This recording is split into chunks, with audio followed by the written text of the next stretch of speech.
নমস্কাৰ জনাইছোঁ সকলোলৈকে। কথা কোৱা তেনেকৈ অভ্যাস নাই, তথাপি ক'বলৈ আহিছোঁ, ভুললৈ ক্ষমা কৰিব। মোৰতো বেমাৰ বুলি ক'বলৈ এটা বুলি নহয়, বেমাৰ ধেৰ আছিলে। যিখন ঘৰত ভৰি দিলোঁ বহুত ভাগ্যৱান বুলি ক'ব লাগিব। এনেকুৱা এজন দাদা বা গুৰুজন আহিছে খোৱালোঁ। মোৰ প্ৰথম আছিলে চাইনাছৰ বহুত দিগদাৰ হয়, নাকটো চুবৰ মই একো কৰিব নোৱাৰোঁ। তাৰপিছত দাদাই সেইখিনি ভাল কৰি দিলে।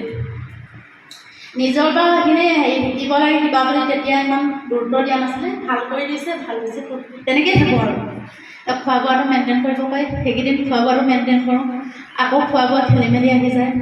তাত তেনেকৈ ছোৱালীজনী জন্ম হোৱাৰ পিছতো ৰেকি শিকিলোঁ, থাকি গ'ল তেনেকৈ।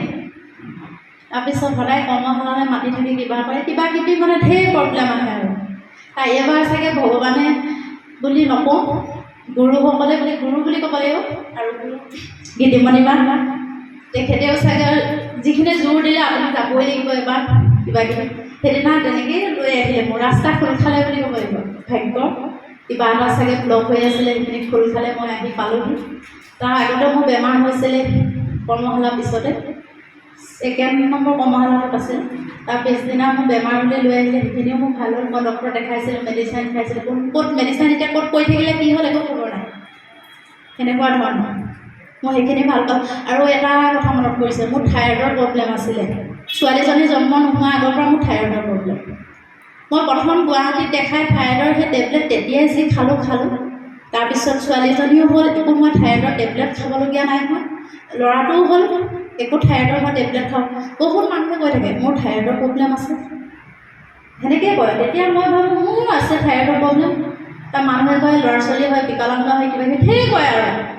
তেতিয়া মোৰ তেতিয়া চনৰ পৰা থাইৰয়ডৰ প্ৰব্লেম মোৰ আজিলৈকে একো সমস্যা নাই। কাৰণ কি পাই থাকোঁ, মই ৰেগি এনাৰ্জি ডেইলি পাই থাকোঁ। নিজে নকৰোঁ, ডেইলি নকৰোঁ।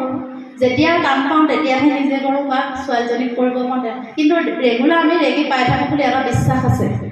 ঘৰখনত আমাৰ ৰেগি এনাৰ্জিটো গৈ থাকে বুলি নিজে ভাবোঁ আৰু দাদা যিহেতুকে বুলি ভাবোঁ। তাৰপিছত আজিলৈকে বাকী বিপদ বুলি তেনেকৈ যিখিনি বিপদ সন্মুখীন হ'ব লগা সেইখিনিৰ পৰা আঁতৰি গুচি যোৱা নিচিনা লাগে। ৰেগি এনাৰ্জিটো পাই যোৱাৰ লগত এইটো মোৰ আজি পইচা পাতিৰ লগত এনেকৈ আছিলে দেই, এনেকুৱা সমস্যা, সেই সমস্যাখিনি সমাধান হোৱা নিচিনা লাগে। আকৌ ভাবোঁ নিজে ভালেই পালোঁ, এইটো কেনেকৈ সমাধান হ'ল, হ'ব দে দাদাই চাগে কৰি দিলে কিবা এটা, সেনেকৈ ভাবোঁ ন। সেনেকৈয়ে গৈ আছোঁ। কোনো চাকৰি বাকৰি নাই আমাৰ ঘৰখনত। দেউতাই চাকৰি কৰিছে, দেউতাৰ পেঞ্চনটো মায়ে পাই থাকে। আমাৰ তেখেতেও চাকৰি নাই, দাদাও চাকৰি নাই, মোৰো একো নাই বুলি ক'ব লাগিব। তেনেকৈ আমি কিন্তু একো অসুবিধা নোহোৱাকৈ এইখিনিলৈকে আহি আছোঁ। ৰেগি শক্তিৰ কাৰণে চাগে আমি এইখিনি পাইছোঁহি নেকি বুলি নিজে মানে বিশ্বাস কৰি লৈছোঁ।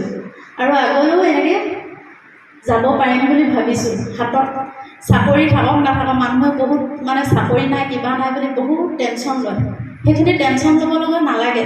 কাৰণ কেলৈ আমি যিখিনি আমাৰ হাতত এতিয়া বিদ্যা আছে, সেই বিদ্যাই আমাক আগুৱাই লৈ যাব বুলি মোৰ বিশ্বাস আৰু নিব। আমি যদি এতিয়া ৰেগুলাৰ মই মেডিটেশ্যনখিনি লিখিলে কি হ'ব, আজি লিখোঁ কাইলৈ নিলিখোঁ তেনেকুৱা এটা হয়। কিন্তু মই পৰহি দিনা ইয়ালৈ যেতিয়া আহিলোঁ, কালি ৰাতি মই আপোনালোকে বিশ্বাস কৰে নকৰে নাজানো, 12:30 উঠি লৈছোঁ। মই এইখিনি লিখিব থাকিলে, কাৰণ মই পৰহি দিনা বহীখন কালি চাওঁ বুলি ক'লে মই দেখাব নোৱাৰিলোঁ, মই এইটো বিচাৰিলোঁ কিন্তু লিখিছিলোঁ। তাৰ ৰাতি 12:30 মই উঠি লৈ 2টা বাজিছে নাই বজা 2টা, সেইখিনি সময়ত মই গাজনি মাৰিছোঁ। তেতিয়াহে মই শুনিছোঁ লিখি মই কমপ্লিট কৰিমেই। এতিয়া মই সেইটো এটা মানে কি ইয়াৰ হেৰিলে কৰ্মশালালৈ অহাৰ পৰা মই নিজে ভাবি লৈছোঁ মই কৰিমেই, লিখিমেই, পাৰিম বুলি ভাবি। আৰু যিখিনি শিকিলোঁ এতিয়া এইটো যে শিকালে ৰছী গাঁঠিটো মানে মই এতিয়া সেইকাৰণে প্ৰতিটো মুহূৰ্ততে এনেকৈ খুলি লৈ মই গাঁঠি আৰু বেছিকৈ ল'লোঁ।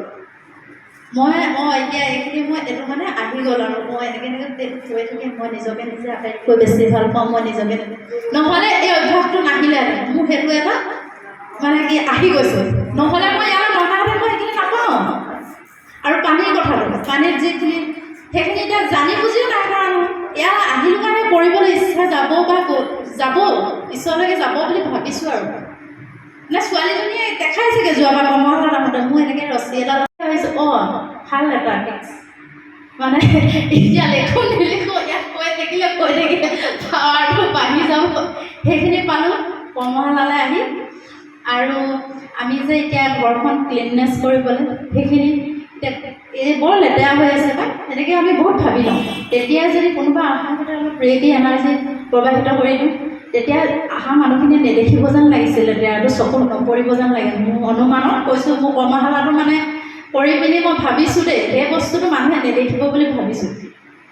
মানে ঘৰটো লেতেৰা হৈ আছে, মই সেইটো এটা টেনশ্যন লৈ লওঁ, আলহী আহি পাবহি এতিয়া।